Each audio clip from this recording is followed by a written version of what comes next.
호암동은 일제강점기 일본인 주거지로 개발된 곳이라 그 당시 일본식 집들이 고스란히 남아 있습니다. 100년 가까이 된 낡은 집을 허물고 새 집을 지을 때가 되었나 봅니다. 호암동 전체가 환획지가 아니고 12획지로 나누어져 진행되는가 봅니다. 그래서 각 획지별 추진위원회가 있는 것 같습니다. 나카무라 상이 살던 집 구경을 하며 골목길을 돌아 봅니다. 적상가옥이 즐비합니다.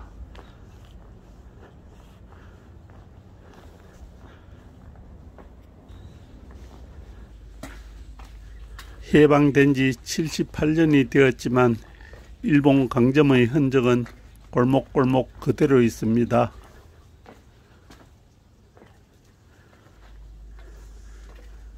백도상과 담내기상이 놀던 골목 그대로입니다.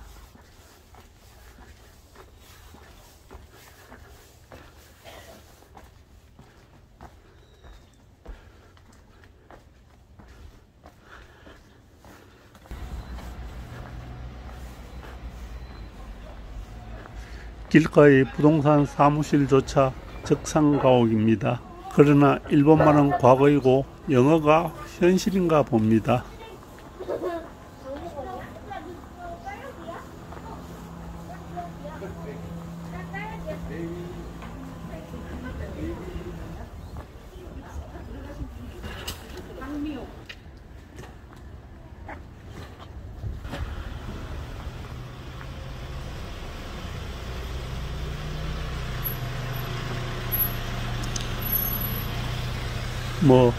관리 상태가 좋은 집은 아직까지도 살만하겠습니다.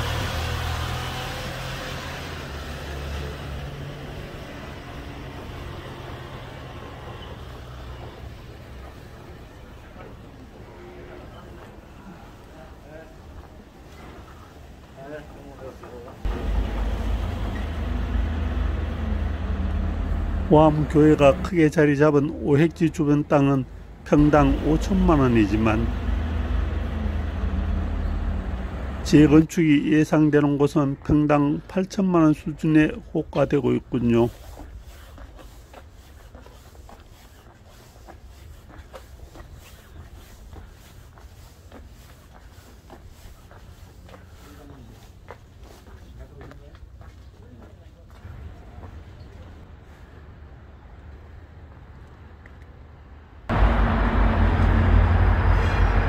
서울역 노숙자들의 보금자리 역할을 하던 낡은 벽돌집이며 다문화상이 살던 집이며 옛날 그대로입니다. 호암동은 제법 비탈진 엉덕배기 동네입니다. 엉덕마루가 8층 높이이고 4층 높이 건축이 허가된다면 엉덕을 모두 깎아내어 평탄화할 경우 12층 높이 아파트가 가능하겠습니다. 일제의 흔적을 지운다고 중앙청 건물은 한방에 허물었지만 호암동 적상가옥 건물은 언제 허물지 기약이 없습니다.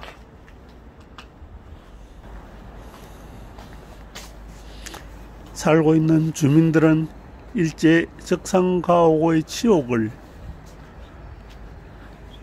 하루빨리 떨쳐내고 싶지만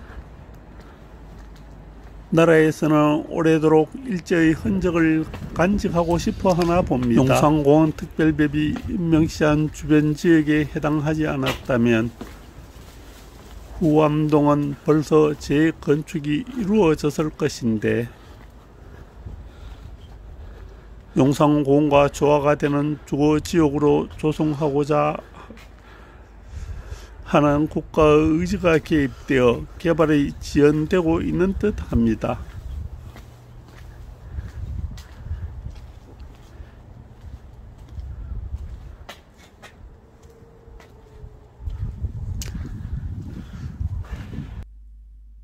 주민들의 재건축 의지가 강하여 정부가 의도하는 바대로 개발이 진행될 여건은 충분히 조성된 듯합니다. 머지않아 적산가옥 동네가 사라져 볼 것 같으니 일본 동네의 향취를 느껴보고 싶은 분들은 서후암동을 한번 둘러보십시오. 동후암동을 내려보며 남산을 마주보는 경관이 제법 괜찮으니까요. 도보 10분 거리 내에 서울역과 남산, 용산공원에 갈 수 있는 입지 조건을 가진 곳이 되겠습니다. 언덕 위 동네를 살펴보고 내려갑니다.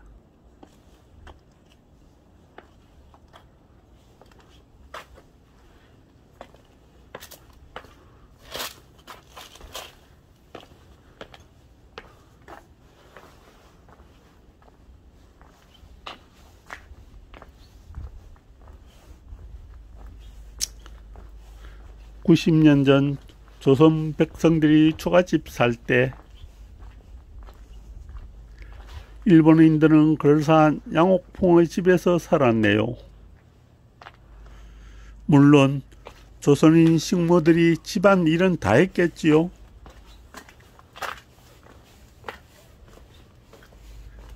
(1923년 1월 12일) 종로 경찰서에 폭탄을 던지고 후암동 쪽으로 도주해온 김상옥 열사도 이런 골목을 빙글빙글 돌아다니면서 몸을 숨겼겠지요.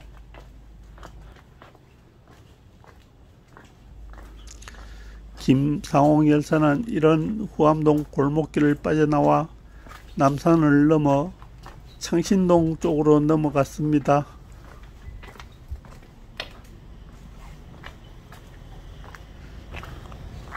김상옥 열사의 맹활약을 모티브로 한 밀정에서는 독립열사가 지붕과 지붕 사이를 뛰어다니면서 일본 경찰과 총격전을 벌였지요.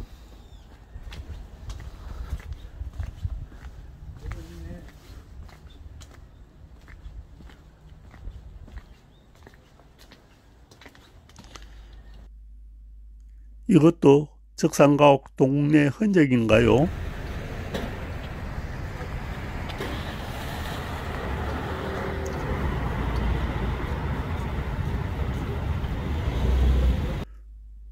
(55m) 높이 12층의 미 대사관 신축 조감도입니다. 서후암동의 아파트 건축 높이도 55m 이하라고 봐야겠지요.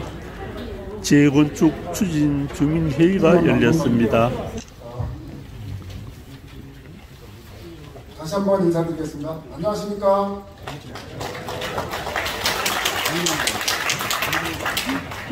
후암 1구역 재건축 추진위원회 추진위원 남궁만입니다. 저 위원장님께서 몸이 좀 불편하신 관계로 제가 위원장님 대신해서 인사 말씀을 드립니다. 먼저 추운 날씨에도 불구하고 이렇게 참석해 주신 주민 여러분들의 적극적인 지시가 절실히 필요한 시기입니다. 모쪼록 본인들의 재산권 행사에 도움이 되는지 본인들의 재산권 행사에 어떤 옵션이 도움이 되는지 느낄 수 있는 설명회가 되시기를 간절히 부탁드리겠습니다. 다시 한번 참석해 주신 우리 주민 여러분 감사드립니다.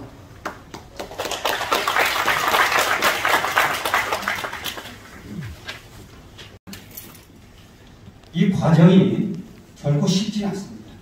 가다 보면 많이 어려움도 있을 것이고 우리 의견과 반한 내용들도 많이 나올 거예요. 그래서 올해 이 신속도가 재건축 추진하는 것이 선정까지만 되면은 후암동은 상황이 완전히 바뀝니다. 저걸 추진하기 위해서 추진위원회가 굉장히 허약하거든요. 그 허약한 추진위원회를 강화시켜야 될 필요성이 있습니다.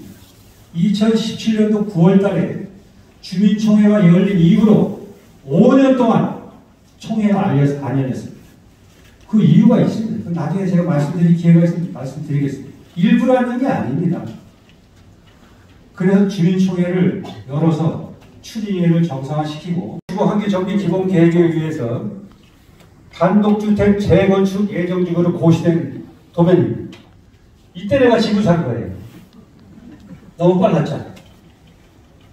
그런데 좀 이상하잖아요. 도면이 좀 정형화되지 않고 삐뚤삐뚤하잖아요. 그런데 이쪽 보십시오. 2015년도에 요 그럼 7, 8년 동안 뭘 했느냐면 뻘짓하고 있었던 거예요. 오세훈이가 뭐 할방촌이면 벼락개발 하니 어쩌니 저쩌니 하고 뻘짓하고 있었던 거예요. 이러면서 용적률 250%, 25층 아파트까지 가능하다는 추진위원회의 설명이 있습니다. 오늘 조까지만 5번째 단계를 맞이하고 있는데 그 부분입니다. 그거는 저희가 얘기하는 부분은 지금 오른쪽에 초록색으로 되어 있는 부분이고요. 그 다음에 이제 소위 통합치라고 하는, 통합이라고 하는 이게 통틀어서 합치는 건 통합인데, 저는 계속해서 이제 용어를 병합이라고 말씀드릴게요. 이건 뭐 끼리끼리 그냥 붙여서 하는 거니까 통틀어서까지는 아니고. 그래서 이런 것이 이제 둘 중에 어느 쪽으로 갈 것인가가 지금 용역 마지막 아직까지 뚜껑이 열리지 않아서 알 수는 없습니다. 네, 그래서 임대주택에 서울역 쪽방촌 노숙자들이 들어올 것에 대한 우려까지 이야기합니다.